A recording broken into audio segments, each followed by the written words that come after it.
Captain Jake Morrison stared at the tactical display as red dots appeared across the screen.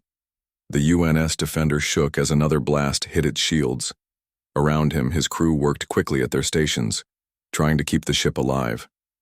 More Vorthar. "Ships incoming," called Amy Rodriguez from communications. At least 30 of them. Jake gripped his command chair. 2 months ago, everything was normal. Then the Vorthar came from deep space. Nobody knew where they came from or what they wanted. They just started attacking human colonies in the outer system. "Return fire," Jake ordered. "Target their lead ships." The Defender's guns fired streams of energy at the alien vessels. The Vorthar ships looked like dark metal spiders with too many legs. Their own weapons glowed an angry red as they shot back. Ani. The tactical display. Jake watched 6 human ships against 40 Vorthar attackers. The math was simple and bad. Earth had been unprepared for war. Most human ships were built for exploration, not fighting. "Shields down to 40%, reported Lieutenant Ben Clark from engineering. Another explosion rocked the ship. Jake felt his stomach drop as the gravity fluctuated. People grabbed their consoles to stay upright. "Admiral Thompson wants all ships to fall back to Saturn Station," Amy said, reading the message on her screen. Jake wanted to stay and fight, but he had 200 crew members depending on him. "All right. Set course for Saturn Station, maximum speed." The human ships began their retreat, but the Vorthar followed, their weapons tearing into the fleeing vessels. Jake watched as the UNS Explorer took a direct hit to its engine. The ship spun out of control and exploded in a bright flash. "Incoming missiles," shouted Ben. 20 of them. "Evasive maneuvers," Jake ordered. The Defender twisted and rolled, trying to avoid the deadly projectiles. Most missed. 2 hit. The ship lurched and sparks flew from damaged consoles. "Shields at 10%, Ben reported, his voice tight with worry. Jake made a quick decision. "Kill the main lights. Divert all power to shields and weapons." The bridge went dark except for the glow of screens and emergency lights. Jake could hear his crew breathing in the darkness. "Sir?" Amy said suddenly. "I'm reading something strange on long-range sensors." "What kind of strange?" "A massive object just appeared. It's huge." Jake looked at his screen. Where there had been empty space, now sat something enormous. The sensor readings didn't make sense. The object was larger than any ship he'd ever seen, but it didn't match any known design. "Vorthar reinforcements?" he asked. "I don't think so, sir. It's moving toward the Vorthar formation." Jake watched his screen as the unknown vessel approached the alien fleet. It was sleek and black, like a giant blade cutting through space. Strange. Patterns covered its hull that seemed to move and shift when he looked at them. Then it opened fire. The weapons from the mysterious ship were unlike anything Jake had seen. Beams of white-hot energy lanced out, hitting Vorthar vessels with perfect accuracy. Where the beams struck, enemy ships simply ceased to exist. No explosions, no debris. They just vanished. "My God," whispered Dr. Sam Chen from the science station. "What is that thing?" The unknown ship moved like nothing that big should be able to move. It dodged Vorthar fire easily, its own weapons never missing their targets. In seconds, it had destroyed half the Vorthar force. "Try to hail them, Jake," ordered Amy. "Already trying, sir, no response."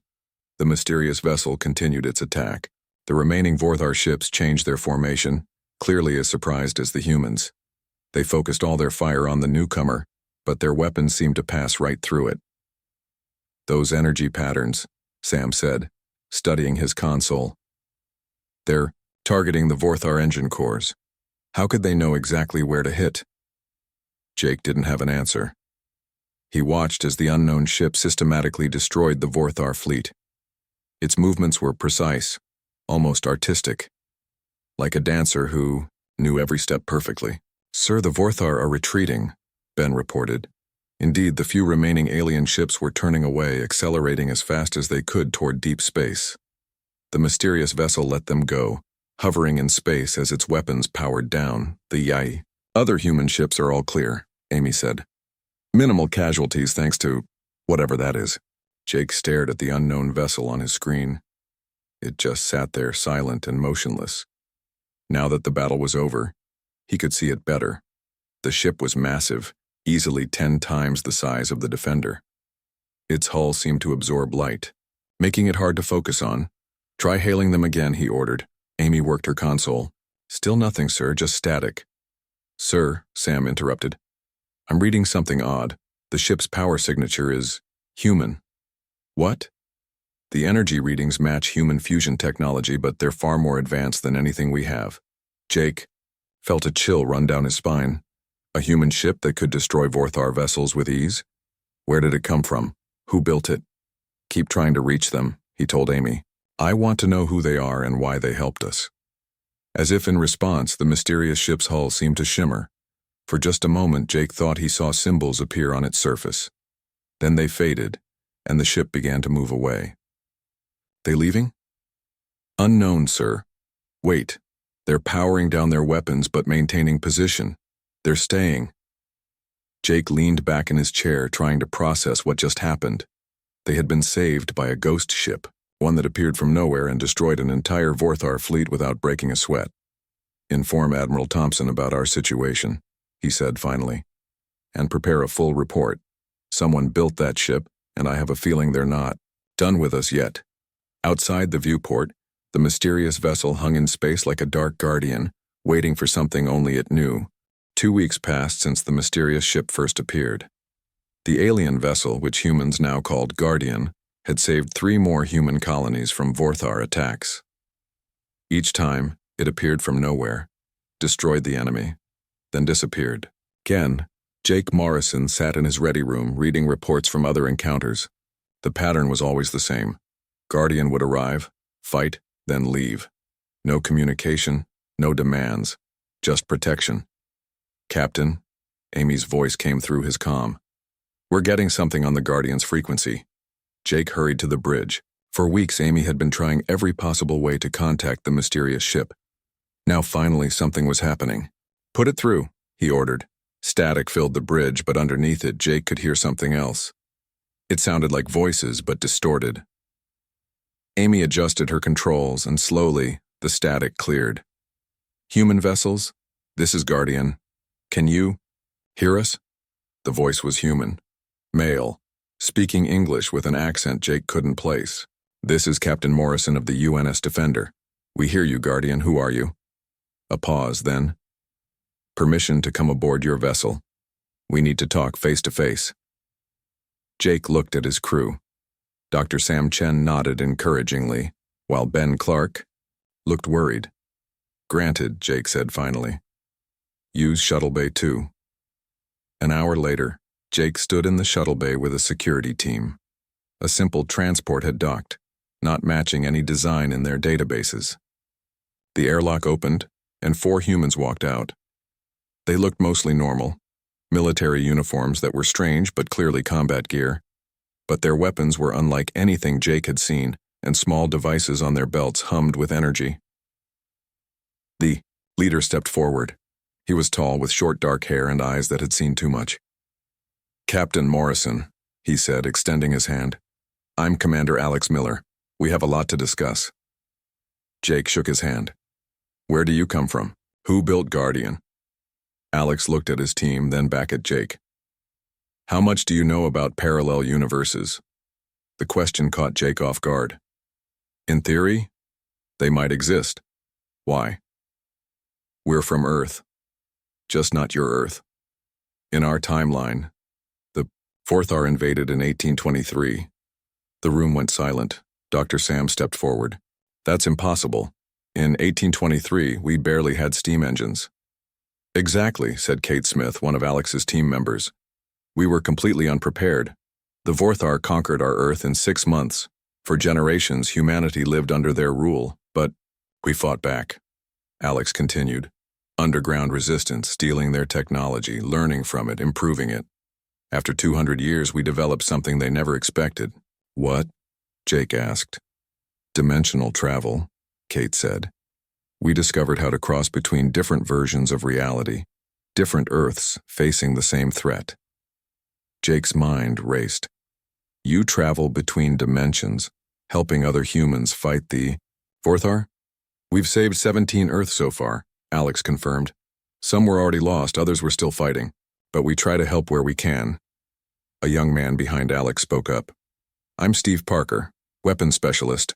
We've fought the Vorthar for 300 years. We know their weaknesses. Their technology, Alex explained, has a fatal flaw. The Vorthar designed it to work against races like them. They never expected humans to survive long enough to understand it. That's why you could destroy them so easily, Dr. Sam said, his scientific mind working quickly. You know exactly where to hit. Yes.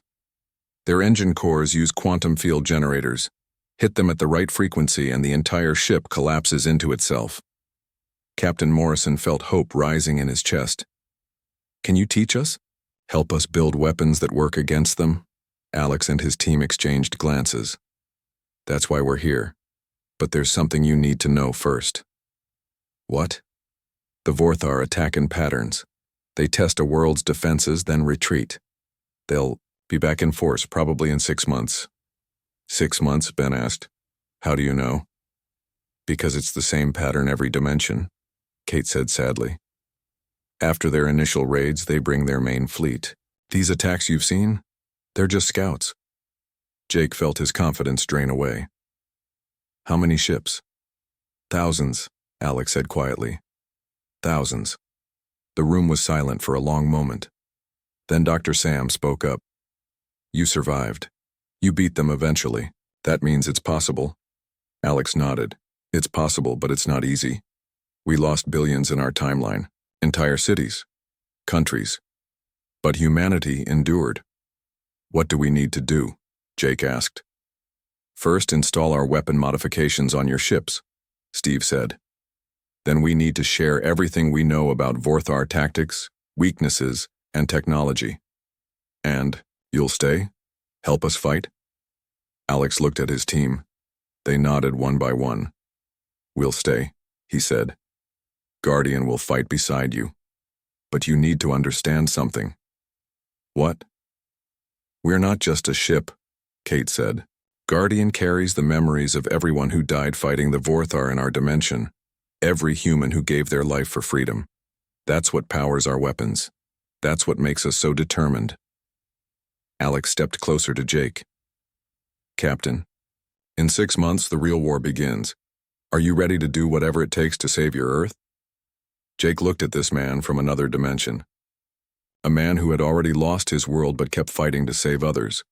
He thought about his crew, his planet, his species. We're ready, he said firmly. What do we do first? For the first time, Alex smiled. We prepare. Let me show you what a Vorthar looks like up close, and then we'll teach you how to kill them. As the two groups of humans began planning humanity's defense, Jake realized something important.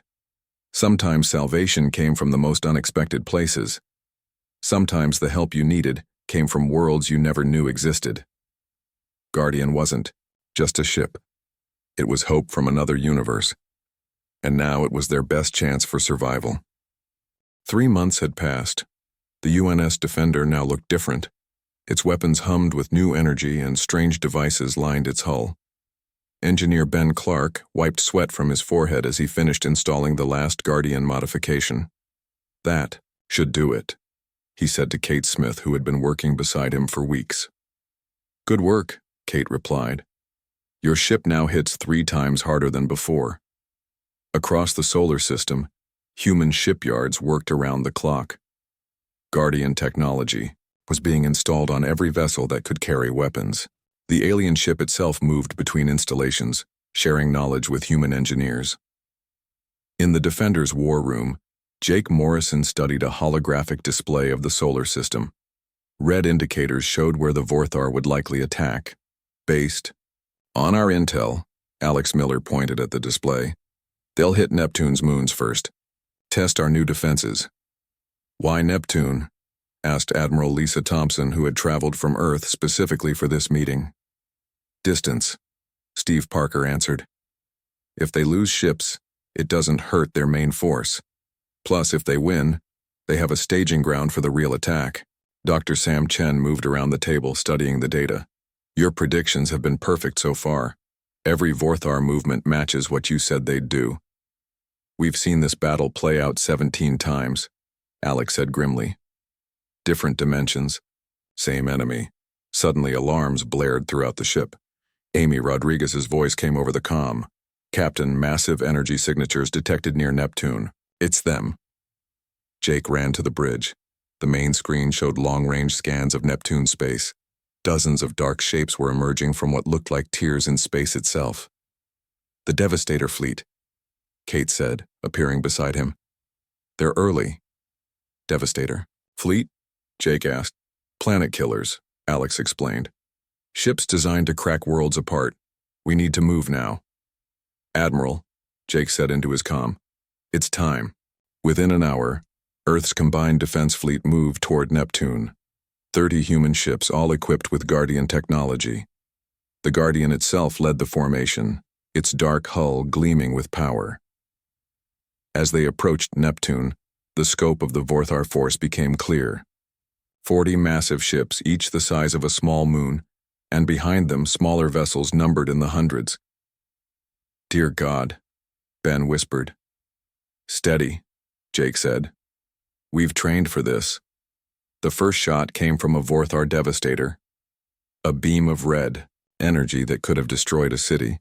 But Guardian moved forward, its shields rippling as they absorbed the blast. All ships, Admiral Thompson broadcast, engage according to plan. The human fleet split into attack groups. Jake watched as smaller ships darted between the massive alien vessels, their new weapons finding weak points that Guardian had identified. Target? The sphere on the underside, Steve called out from his temporary station. That's their shield generator. The Defender fired its modified weapons. Blue energy streaked across space, hitting the Vorthar ship exactly where Steve had indicated. The alien vessel's shields flickered and died. Direct hit, Ben cheered. But the celebration was short-lived. 3 more Vorthar ships focused there. Fire on the Defender. Jake ordered evasive maneuvers, but one beam caught their port side. Shields down to 60%, Ben reported. Across the battlefield, the fight was intense. Human ships darted and weaved, using tactics Guardian had taught them. The Vorthar ships, massive but slow, tried to bring their devastating weapons to bear. Watch the right flank, Kate warned. They're trying to surround us. Jake saw what she meant. A group of Vorthar ships was moving to cut off their retreat route. Without hesitation, Guardian accelerated toward them, its weapons charging. What happened next defied physics. Guardian seemed to blur, moving faster than anything that size should be able to move. Its weapons fired in perfect sequence, destroying 5 Vorthar Devastators in less than a minute. How did they do that? Dr. Sam asked in amazement. Quantum drive, Alex explained. We'll show you how to build one after this battle. But the fight was far from over. The Vorthar adapted quickly. Their remaining ships formed a defensive sphere, combining their shields into one massive protection field. They're charging their core weapons, Amy reported. Multiple ships focusing energy. They're going to fire at Neptune, Steve realized. If they crack the moon structures, the debris will destroy everything in the area. Jake made a split-second decision. Guardian, this is Morrison. We need to stop them from firing. Already moving, Alex responded. All ships cover Guardian's run. The alien vessel launched toward the center of the Vorthar formation. Human ships laid down covering fire, drawing enemy attention. Guardian's hull began to glow as it charged its most powerful weapon. The Vorthar ships fired at Guardian with everything they had. Energy beams, missiles, projectiles. The dark ship's shields flared bright white as they absorbed tremendous damage. For a moment, Jake thought Guardian might fall. Then he heard Alex's voice over the comm. Remember the fallen. For every Earth that stood against the darkness. Guardian's main weapon fired. A beam of pure white energy that seemed to tear reality itself. It struck the center of the Vorthar formation just as they were about to fire on Neptune. The result was catastrophic. The combined energies of dozens of Vorthar weapons, suddenly disrupted, exploded in a chain reaction. Ship after ship disappeared, in brilliant flashes of light. When the explosions finally ended, only 3 Vorthar vessels remained. They fled immediately, disappearing into dimensional rifts. The human fleet hung in space, counting their losses. They had lost 8 ships, but destroyed nearly 50 enemy vessels. Status report, Jake asked his crew. Shields at 20%, Ben said. Hull breaches on 3 decks, but we're alive.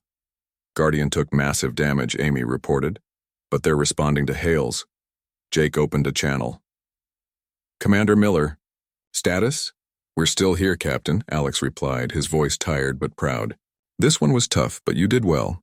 Your species has the heart of warriors. Thank you, Guardian. Without you, the tide has turned, Alex interrupted. This victory will be heard across dimensions. Other Vorthar fleets will think twice before attacking Earth. As the human fleet began the journey home, Jake looked at the star-filled space where the battle had raged. They had won, but he knew the war was far from over. Alex, he said into the comm, you mentioned other threats. Things worse than the Vorthar. There was a pause. Yes, and now that you've proven yourselves, we need to talk about them. The real danger is still coming. Jake felt a chill run down his spine. If the Vorthar weren't the worst threat, what else was out there? But that was a question for another day. Today, humanity had stood against the darkness and won. The victory at Neptune changed everything. Human morale soared, and shipyards worked faster than ever to build new vessels with Guardian technology. But in the quiet moments between celebrations, Jake Morrison noticed that the Guardian crew seemed anxious rather than happy. 1 month after the battle, Alex Miller called Jake to a private meeting in Guardian's command room. As Jake stepped aboard the alien ship, he felt its strange energy humming through the deck. We need to tell you something, Alex said without greeting. About the real threat. Jake took a seat across from Alex and his team. Dr. Matt Brown, Guardian's chief scientist, activated a holographic display. What Jake saw made his blood run cold. This is footage from our dimension, year 2225. The image showed Earth, but it was wrong. The planet's surface rippled like water. Cities folded into themselves. Entire continents twisted and disappeared. What happened? Jake asked. The Devourer, Kate Smith said quietly. It came 3 years after we defeated the Vorthar. The hologram changed. Now it showed deep space. Something massive moved between stars. It wasn't a ship or creature. It looked like a hole in reality itself, consuming everything it touched. The Vorthar weren't invading, Alex explained. They were running. Running from what? From that, Steve Parker pointed at the hologram. The Devourer exists between dimensions. It consumes entire realities, adding them to itself. Jake felt dizzy. You're saying the Vorthar attacked us because they were fleeing? Exactly. They needed to find safer dimensional spaces. Ones the Devourer hasn't reached yet. Dr. Matt Brown stepped forward. We've been tracking it across multiple dimensions. It moves slowly, but it's relentless, and it's approaching your reality. How long do we have? Jake asked, dreading the answer. Based on our calculations, Matt said, 18 months, maybe 2 years. Jake stared at the hologram. The scope of the threat was beyond anything he'd imagined. Why didn't you tell us earlier? Would you have believed us? Alex asked. Would you have stopped fighting the Vorthar if we'd said they were running from something worse? Jake thought about it. Probably not. Can we fight it? He asked. Like we fought the Vorthar? The Guardian crew exchanged grim looks. Fighting the Devourer isn't like fighting ships, Kate explained. It's like trying to fight a black hole or gravity itself. But there is something we can do, Matt said. We've been preparing for this moment across 17 different dimensions. He activated another hologram. This one showed a complex web of energy connecting multiple realities. A dimensional barrier, Matt explained. If we can link multiple Earths together, create a network of realities all working together, we might be able to create a wall the Devourer can't cross. What does that mean? Jake asked.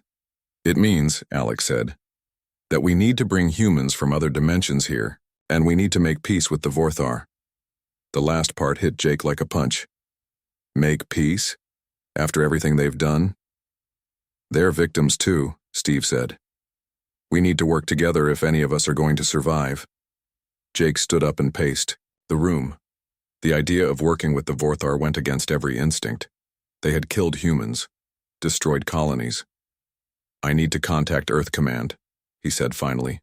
"This decision isn't mine alone." "Of course," Alex agreed. "But hurry. The Devourer doesn't wait for politics."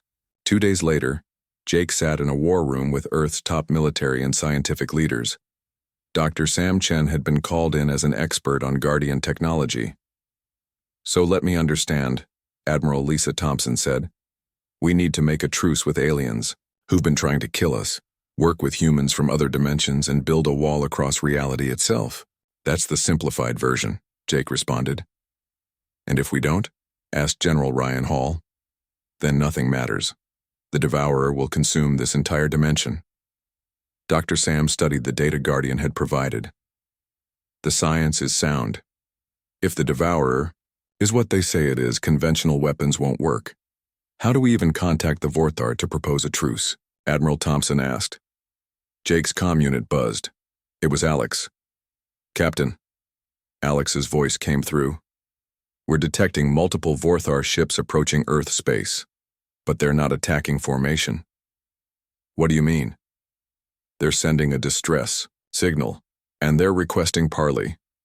Jake looked at the assembled leaders. The timing seemed too perfect.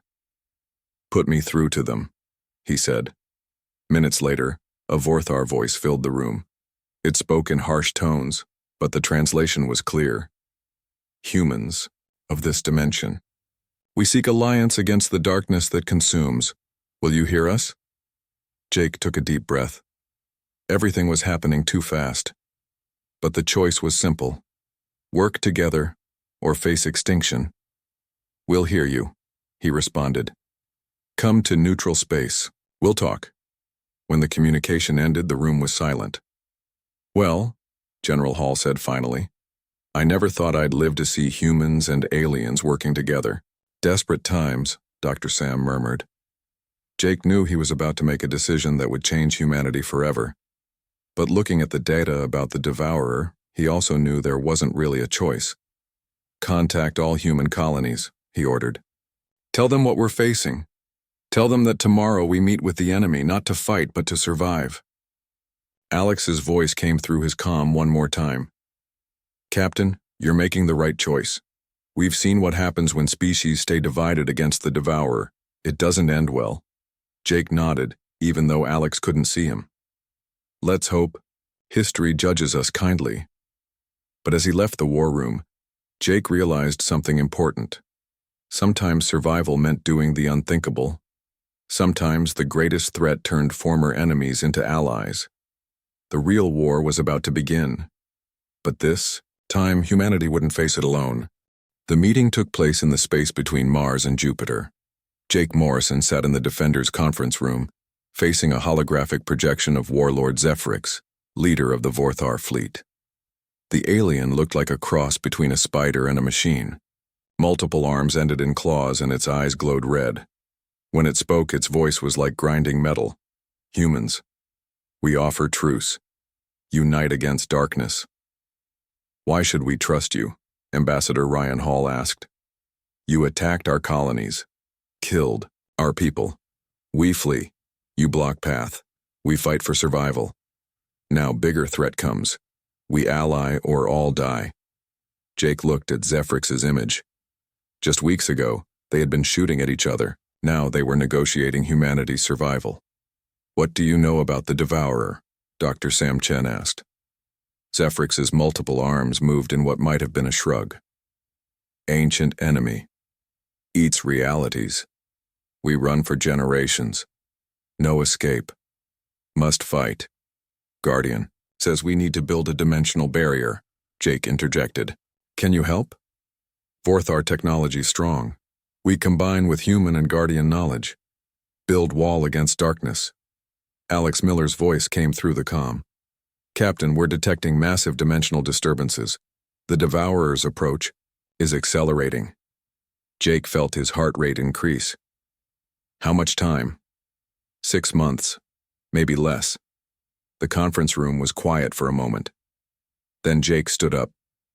"Warlord Zephrix, we accept your alliance. But know this. If you betray us, we'll finish what we started. Understood, human captain. Betrayal means death for all. We fight together. Over the next months, an unprecedented partnership formed. Human engineers worked alongside Vorthar technicians. Guardian's crew coordinated between dimensions, bringing in knowledge from other realities. Dr. Matt Brown from Guardian led the barrier construction. His team included humans from 17 different dimensions, each bringing unique technological advances. Dr. Sam Chen worked with Vorthar scientists, learning to combine quantum fields in ways nobody had imagined. The construction site was massive. Positioned at the edge of the solar system, the barrier took shape as a web of energy spanning billions of miles. Human ships, Vorthar vessels, and Guardian itself worked around the clock. Ben Clark found himself working next to a Vorthar engineer, named Praxis. Despite the language barrier, they developed a system of gestures to communicate. Together, they improved the barrier's power efficiency by 30%. But progress came at a cost. 3 human ships were lost when dimensional rifts opened unexpectedly. A Vorthar vessel imploded when its quantum generator overloaded. Guardian's hull showed signs of strain from channeling energy across realities. "It's like building a dam to stop an ocean," Kate Smith said during a break. "Are we strong enough?" "We have to be," Jake replied. "There's no other choice." 1 week before the projected arrival of the Devourer, the barrier was complete.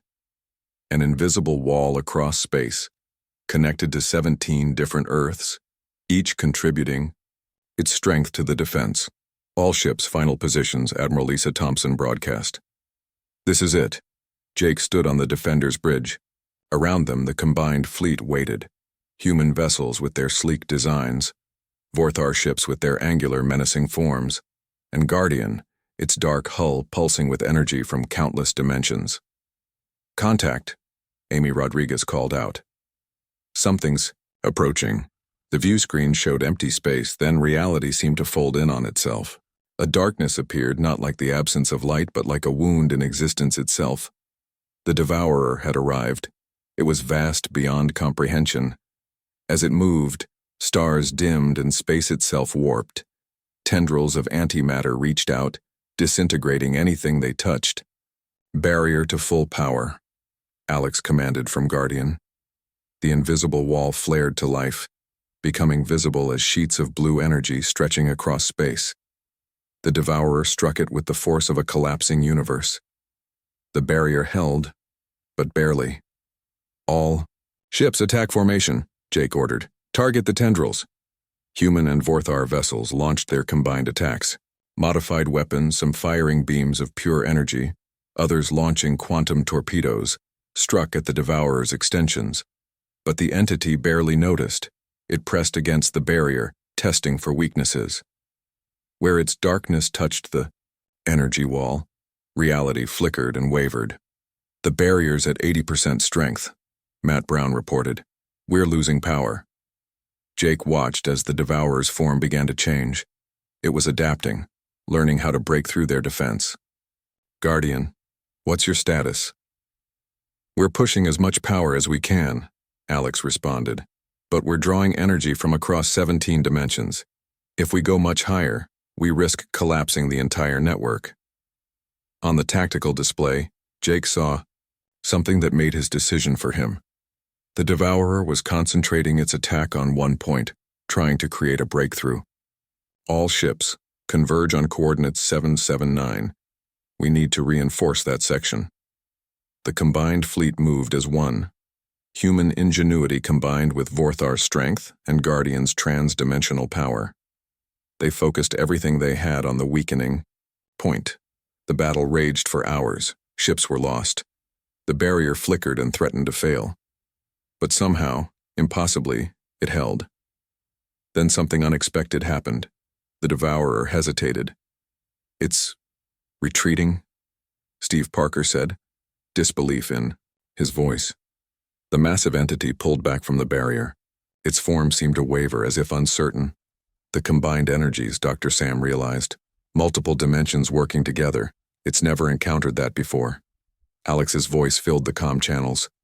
All ships maximum power to the barrier. Now, every vessel, every reality connected to their defense poured energy into the barrier. The blue wall blazed brighter than the sun. The Devourer recoiled. For the first time in its existence, it had met resistance it couldn't overcome.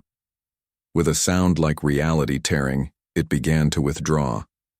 The darkness retreated deeper into space, moving away from their interconnected realities. The threat wasn't destroyed, but it was beaten back, seeking easier prey in undefended dimensions.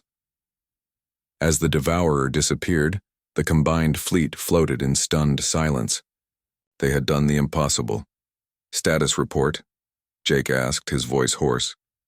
"Casualties across all fleets," Amy responded. "But most made it. The barrier held." Warlord Zephrix's image appeared on the main screen. "Well fought, humans. This alliance, unexpected, but successful." Jake looked at the alien leader, then at Guardian's position, and finally at his own crew. "What happens now?" he asked. "Now," Alex's voice came through. "We help the Vorthar find empty systems to settle in. We maintain the barrier as an early warning system, and we prepare for whatever else the universe throws at us." "Together?" Jake asked. "Together," Zephrix confirmed. As the ships began the long journey home, Jake reflected on what they'd accomplished. Humanity had not only survived, but forged alliances across species and realities. They had stood against the darkness at the edge of existence and won. Guardian remained as Earth's protector, its trans-dimensional mission complete in this reality. But more than that, it had become a symbol of what was possible when people worked together against impossible odds. Jake looked out at the stars, no longer seeing them as cold and distant. Now they represented the connections between worlds, species, and realities all working together. The universe was vast and dangerous, but it was also full of allies waiting to be discovered. And humanity had proven that sometimes the greatest strength came not from fighting alone, but from standing together against the dark.